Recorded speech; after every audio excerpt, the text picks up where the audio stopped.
Olá, querido, bom dia. Esse é um momento especial e eu gostaria de trazer uma mensagem especial para você, tá? Nós estamos vivendo dias difíceis em que nós temos que nos adaptar para realizar os ritos, as cerimônias da igreja, até porque nós precisamos a todo custo evitar as aglomerações, evitar a exposição desnecessária dos nossos irmãos a esse vírus.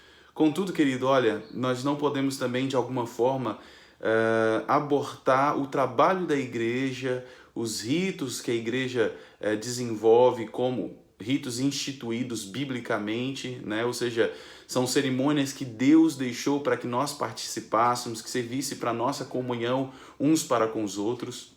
Então, querido, nós precisamos nos adaptar, precisamos encontrar soluções, precisamos encontrar métodos, formas para a gente poder servir a Deus e seguir também as suas orientações, tá? Por que eu estou falando isso? Porque nós vamos começar nas igrejas do nosso distrito, todas as igrejas, a partir de amanhã, na igreja de Iramaia, nós vamos começar com as cerimônias, a cerimônia da Santa Ceia, a cerimônia da comunhão, né? Uma cerimônia instituída por Deus, por Jesus Cristo, em um momento especial para nos ensinar algo especial. E esta ordem de seguir essa cerimônia foi dada por Cristo, e isso deveria acontecer até o fim, né? Em memória do Senhor, tá? Contudo, nós precisamos ajustar alguns pontos, porque, infelizmente, esse vírus está instalado no nosso meio, e até que a gente tenha uma solução definitiva, nós precisamos nos adaptar para que a igreja não deixe de desenvolver esses momentos tão especiais e marcantes na vida dos irmãos, tá bom? Então, nós vamos fazer o seguinte, eu vou fazer aqui primeiro um sermonetezinho para vocês, de alguns minutos, mostrando a importância do porquê do lava-pés. Bom, o lava-pés, uma das cerimônias instituídas ali por Cristo no exato momento da ceia e que complementa a Santa Ceia, né? Portanto, tomar a ceia sem participar do lava-pés é não participar do rito completamente.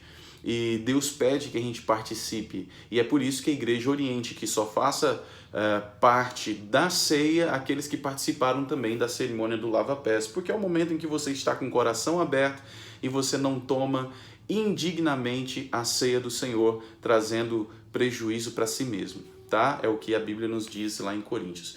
Mas eu gostaria de convidar você a abrir a Bíblia em João capítulo 13. Mas antes de nós estudarmos aqui esse texto, eu gostaria de convidar você a fechar os seus olhos e para a gente falar com o Senhor. Vamos falar com Deus. Pai querido, estamos com a Tua palavra prestes a ler, ela está aberta e nós te pedimos que o Senhor possa nos orientar, que o Senhor possa nos instruir, falar ao nosso coração conforme a Tua santa vontade e pedimos essas Tuas bênçãos em nome de Jesus. Amém.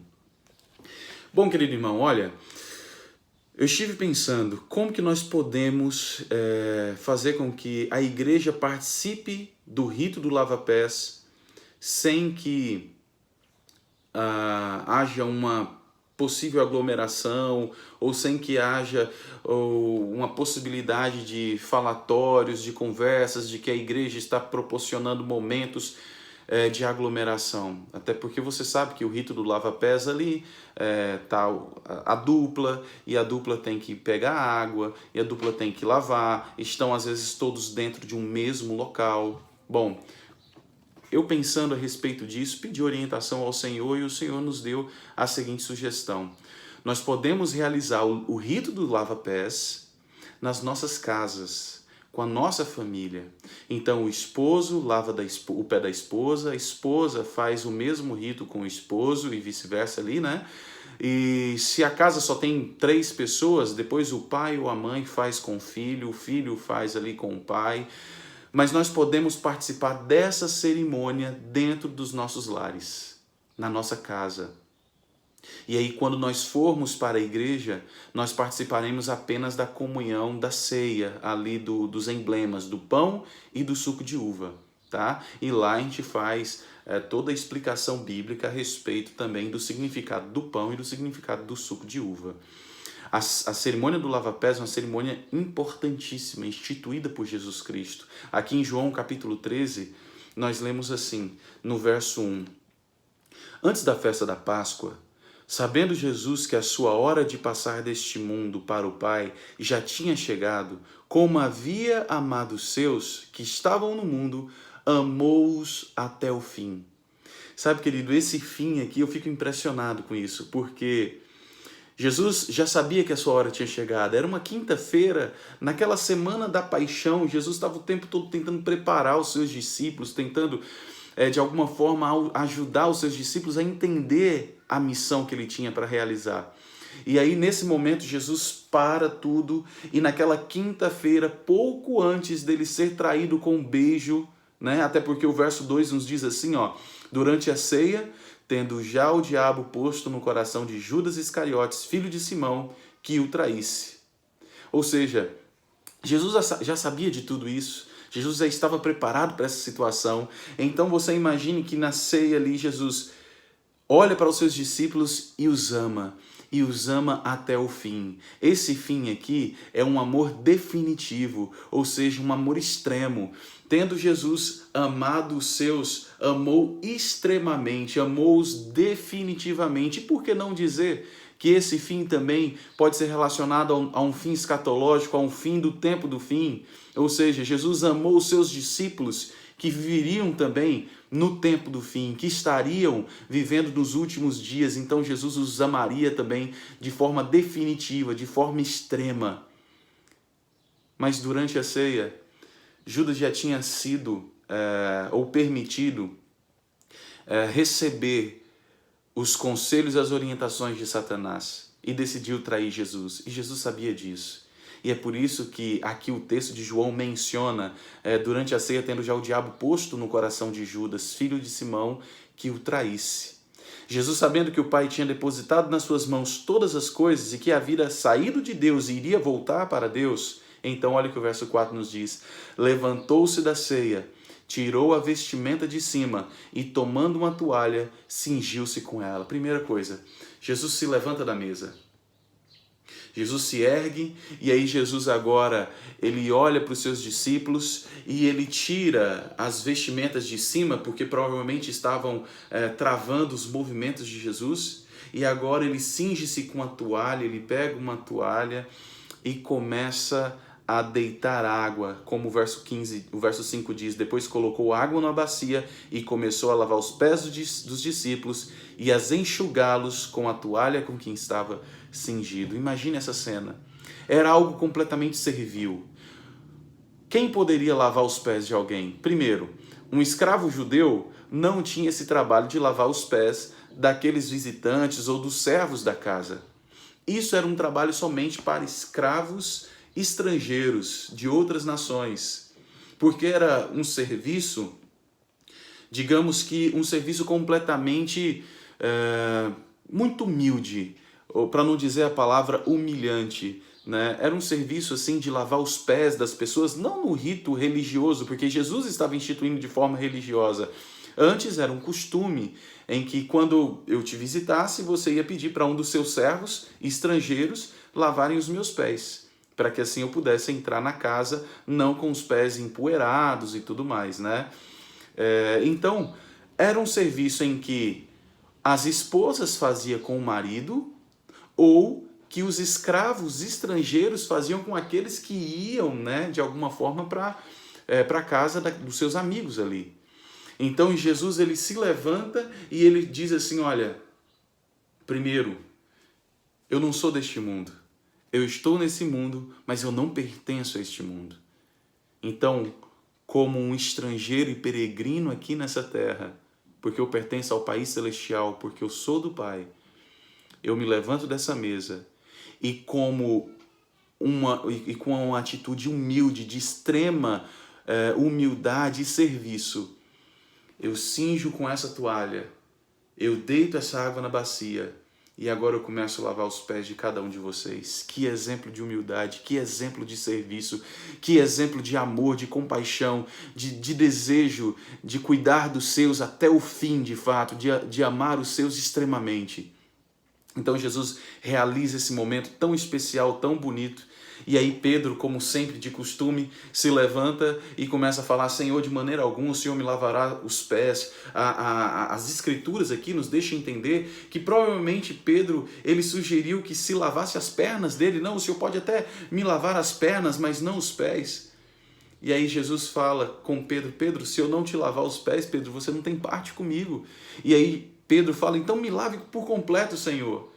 E aí Jesus, fazendo uma referência ao batismo, diz: aquele que já está limpo não precisa tomar um banho por completo, apenas renovar essa purificação através dessa limpeza dos pés. Então o lava-pés é um momento especial, um momento marcante, um momento lindo, sublime da igreja, onde os relacionamentos podem ser refeitos, onde o perdão pode ser oferecido, onde a família pode ser reconectada.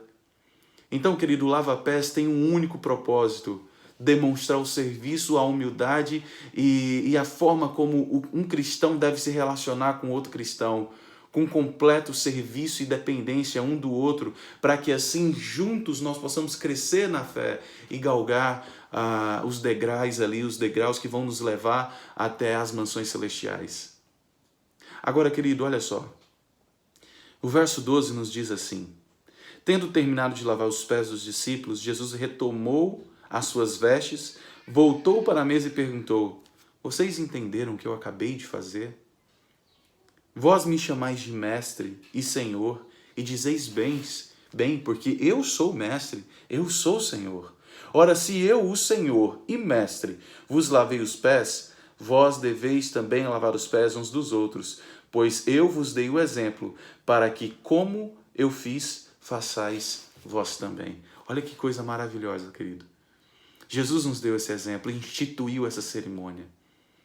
É por isso que nós não podemos permitir que esse rito, essa cerimônia, por conta da pandemia, fique sem ser realizado nas nossas igrejas.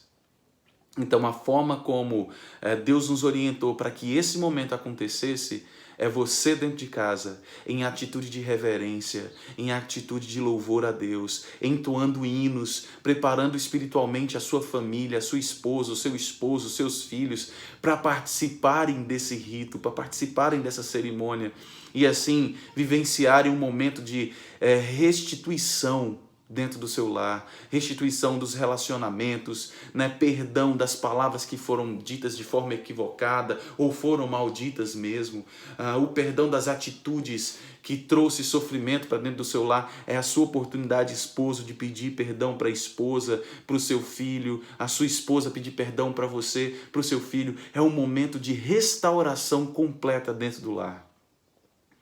E aí, quando você participar dessa cerimônia na sua casa e você for para a igreja e participar da comunhão, então você vai comer o pão e tomar do suco de uva de forma digna e não de forma indigna, trazendo condenação para si mesmo. Portanto, querido, é o momento de nós participarmos disso, tá? Dessa forma, amanhã nós vamos começar em Iramaia e nós vamos ter um lindo encontro, quebrando o silêncio, ali numa quadra poliesportiva, tendo um distanciamento muito bem organizado, as cadeiras muito bem dispostas ali. Então nós participaremos da cerimônia do lava-pés de manhã nas nossas casas, ali cedinho, antes de vocês saírem. E quando vocês chegarem lá, todo o culto irá continuar normalmente até chegar o momento da ceia. E aqueles que participaram do lava-pés em casa poderão receber o pão e receber o suco de uva, que será previamente embalado em porções separadas para cada um. Então nós vamos ter ali o pãozinho enrolado num plástico filme para que você tenha contato somente com o seu pãozinho, tá? Ali também o suco de uva estará separado em garrafinhas para que você tenha contato somente com o seu suco de uva. E assim nós participarmos da cerimônia de comunhão, dos emblemas que lembram o corpo e o sangue de Cristo, para que assim nós tenhamos a possibilidade de começar uma nova vida ao lado do Senhor, de deixar para trás os nossos erros, de deixar para trás as nossas dificuldades, olhando para Cristo, o autor e consumador da nossa fé, e iniciando uma nova jornada, iniciando um novo dia. Tá bom, meu querido? Então não perca essa oportunidade. Vamos participar disso. Vamos fazer com que e permitir com que o Senhor restaure o nosso lar, restaure a nossa vida, restaure o nosso ser por completo, porque Cristo quer operar poderosamente, não simplesmente a limpeza dos nossos pés, mas a limpeza do nosso coração, corrompido e maculado pelo pecado. Nós precisamos ser transformados pelo poder de Deus, e a cerimônia da comunhão tem esse propósito de transformação, de novos votos, de começar uma nova jornada, de permitir que o Senhor ajuste os detalhezinhos que precisam ser ajustados. Tá bom, querido? Então que Deus te abençoe, que a graça de Cristo Jesus esteja contigo. Se prepare, pois amanhã em Iramaia teremos uma linda festa, e depois nós já temos os anciãos de todo o distrito, já tem a minha escala de pregação, e quando eu estarei na igreja de vocês, na igreja do Cruzeiro, na igreja de Árvores Verdes, na igreja do São Jorge, na igreja central, quando eu estarei nessas igrejas realizando a mesma cerimônia. E assim, se preparem dessa forma, realizem um lava-pés em suas casas, e depois nós participaremos da comunhão juntos na igreja. Que Deus nos abençoe, feche seus olhos, vamos falar com o Senhor. Obrigado, Pai querido, porque mesmo em meio a dias difíceis, ainda assim o Senhor nos dá possibilidade, nos dá estratégias para não perdermos momentos tão especiais e marcantes na nossa vida, como é o rito da cerimônia do lava-pés e da comunhão dos emblemas, da participação dos emblemas que lembram o corpo e o sangue de Jesus. Portanto, Pai querido, nós queremos te pedir nesse momento que o Senhor possa nos purificar, que o Senhor possa nos restaurar, que o Senhor possa nos dar sabedoria e discernimento para entendermos que essa luta não é contra pessoas, não é contra sangue nem contra carne, mas essa luta é contra o inimigo e seus poderes, para que assim, Senhor Deus, repletos do Espírito Santo, nós possamos receber o dom do Senhor e estarmos prontos para aquele grande dia de quando o Senhor Jesus voltará nas nuvens dos céus, e participaremos dessa ceia aí no nosso país de origem, no país celestial, na casa do nosso papai. Que o Senhor nos abençoe e nos guarde, esteja conosco, te pedimos em nome de Cristo Jesus. Amém. Que Deus te abençoe, querido, tenha um feliz sábado na presença do Senhor.